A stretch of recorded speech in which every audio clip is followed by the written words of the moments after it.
Yeah, no, I think you hit a lot of the really key points there that I like to always emphasize. I prefer the term whole person admissions because I just don't think it's less arcane and less convoluted. And right, if the whole person is being taken into consideration, and what does that mean? Reading in context. And it's contrasted with what I call admissions by the numbers. There's lots of names for it. Some people call it numerical admissions, quantitative admissions. There's other terms like freshman index. Basically, some intersection between scores and grades will make decisions. And a lot of schools do that. I'm here with Kate Strickland from CU Boulder. Hi, Kate. Hi, Mark. Good to be here. Thank you. Thank you. We are answering frequently asked questions that we get as admission officers, as college counselors. And today we're taking on the question: what do college admission officers mean when they talk about holistic admissions? Kate, take it where you want to go. All right. Well, conveniently, the definition is kind of right there in the first syllable of holistic. So, a school that practices holistic admissions really wants to get to know the whole you. It's taking into account information across your entire application and supporting documents from your academic performance, course opportunities, how you spent your time outside of the classroom, to the experiences that shaped you into who you are right now and what your goals are in college and beyond. Everything is of interest, everything is valid when assessing a candidate for admission in terms of what you submitted in your application, of course. Holistic also means that a college wants to know any context that you care to share. So if there's bumps in the road during high school, holistic admissions institutions are eager to understand why and the steps that you've taken to get things back on track. In holistic admissions, you really are more than the sum of your GPA, your grades, or your test scores. It's about getting to know you as a person as thoroughly as possible. And I just want to also define what holistic admissions is not. So it doesn't mean that all aspects of a student's application are considered equal. Academics are often, or almost always, still going to be the most important element when making a holistic decision. It also doesn't mean that a college is engaging in committee based evaluation. An institution can be both holistic, but also not use a model where staff are partnered in reading or there's discussion based decision making. And holistic is not a synonym necessarily for selective admissions only. There are universities that may admit a large portion of their applicant pool, but they still are going to ground their process in a holistic reading. Yeah, no, I think you hit a lot of the really key points there that I like to always emphasize. I prefer the term whole person admissions because I just don't think it's less arcane and less convoluted. And right, if the whole person is being taken into consideration, and what does that mean? Reading in context. And it's contrasted with what I call admissions by the numbers. There's lots of names for it. Some people call it numerical admissions, quantitative admissions. There's other terms like freshman index. It's basically some intersection between scores and grades will make decisions. And a lot of schools do that. Penn State, Iowa, just a couple to name. In Georgia, it's really popular in the public schools here, other than in, Georgia Tech, UGA, and Georgia College. Most of the others are crunching numbers and admitting that way. One of my favorite examples of holistic admissions is a student I worked with in the Midwest a couple years ago. This was a student who, in her first 2 years, ninth and 10th grade, she had one non A on her transcript and she had a 34 ACT. So this is now presenting as a strong academic student with good rigor, good curriculum. Well, then came 11th grade, two F's and two D's. That's not the same academic profile. Well, very hard to have that similar performance to ninth and 10th when you spent over 80 days in the hospital, 80 school days in the hospital. So what happened? Well, we didn't recommend she apply early for 12th because she got help for her, physical challenges and got healed. So I said, look, you got to have a good semester because you want to not be applying off that downward trend. So she crushed it. She had straight A's again in 12th. And she got in 6 schools that a lot of people might be surprised admitted her. Well, why is that? Because she took time to explain what happened. And the fact that she did so well in 12th indicated that she was no longer struggling with the ailment. And this is what we mean by whole person admissions. A school was able to take her context in consideration, um, and not just say, "Oh, you're not admitted." I was listening to another podcaster recently, um, and he was a former Wharton admission director on the master side, and he likes to say to students, "Do you think a 3.6 GPA is good enough for the Ivy League?"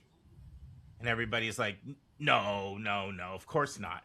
And then he describes two completely different scenarios.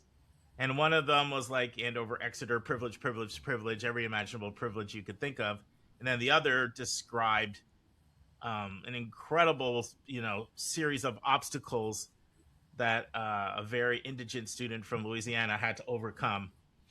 And it's another example of holistic admissions, right? It's why schools, like to quote Chris Gruber of Davidson, he likes to say we have no low side cutoffs, meaning on the ACT or SAT, there's not an automatic no off of a certain score because we're going to look at context. And so taking your context in consideration, there are a lot of people, myself included, feel it is the best way to do admissions because it can encompass so many aspects of who that person is, not only in terms of personality, personal qualities, background, unique talents. And it can also look how those things align with the needs of the institution. So, yeah, anything else you want to say on this one, Kate?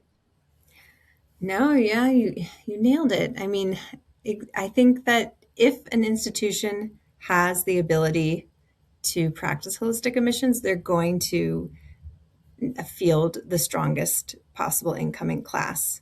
Um, and the most interesting, the most diverse, the most, you know, able to like learn from each other and grow from each other because you're going to be taking a lot of factors into consideration. So, yeah.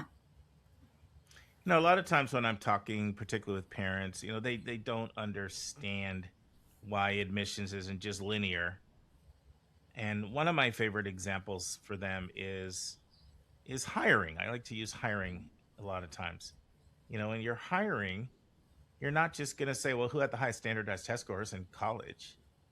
Like, that's not really going to be your criteria, right? Mm-hmm, You're going mm-hmm. to look at what are the individual needs of our company right now, and who is it who's coming in that might be that piece of the puzzle that we need to make our company thrive and be a better company. And that could be a lot of things. That could be skills, talents, interests, passions. It could be demographic backgrounds. What if you're all female, you need some males. You're all male, you need some females. Or you're all young and you'd use some people who are a little older. Or you're all coming from wealthy backgrounds and you could use some people from different backgrounds, or whether it's rural, suburban, city.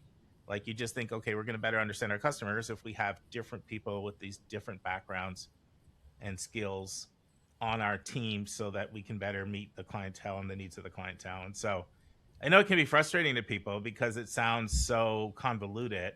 And people who are very cynical think, oh, that's just a way of you being able to take whoever you want and not have any accountability for how you explain it. And that certainly is a perception that's out there, but it really truly is not that. It's just an institution looking at how can we take a multiplicity of factors into consideration when we make admissions decisions. So Yeah. thanks, Kate. There's, Yeah, yeah. go ahead. You're going to say something? Yeah. I was just going to say there are quite a few universities out there that are they're both holistic and quite transparent about like, this is literally how we're going to be assessing. So it doesn't, I know exactly what you're saying. Like some people equate it with being like murky, and it Mm-hmm. doesn't have to be. You can be both holistic and pretty transparent. And the other thing you said, which is really important, is you can use holistic admissions at across a multiplicity of different selectivity tiers. It certainly is very common with selective schools. It really is, but it's also used by schools that accept a wide range of applicants as well. So it's not something you can just pigeonhole into only for selective institutions. Yeah. Exactly. Thanks, Kate. We'll look forward to having you back for the next one. Yeah, me too.